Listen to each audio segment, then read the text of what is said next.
Welcome back, everybody. Today, I'm going to teach you how to use pin to screen in Wix. This feature allows you to keep important elements like navigation menus, call to action buttons, or contact forms visible as visitors scroll through your site, which can really boost engagement and make your website more user-friendly. If you want to get started on Wix, you can click on the link in the description down below. Let's jump right in. First, you'll need to go to the Wix website and log in to your Wix account.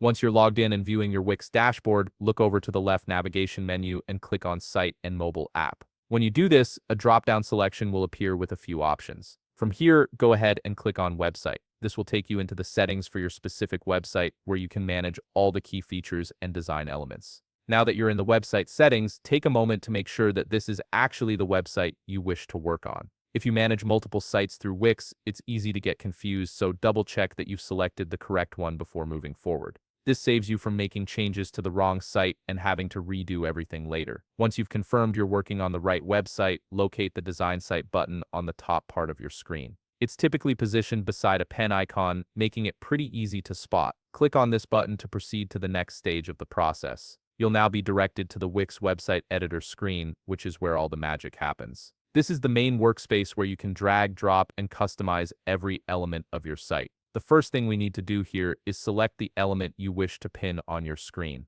This could be anything from a header bar to a floating social media widget or a sticky navigation menu. Once you've clicked on the element to select it, simply right-click on it to bring up additional options. A customization menu will appear with several choices. From this menu, select Pin to Screen. As soon as you do this, a dedicated Pin to Screen menu will pop up, giving you full control over how this element behaves. From here, you can customize the position of this element along with its horizontal and vertical axes. This means you can decide whether the element sticks to the top, bottom, left, or right of the screen, and adjust its exact placement to fit your design perfectly. You can also fine-tune how it interacts with other content as users scroll, ensuring it doesn't overlap with anything important. And that's it. You've successfully pinned an element to your screen in Wix. This simple feature can make a huge difference in how your visitors interact with your site. If you found this video helpful, please leave a like, subscribe, and see you in the next video.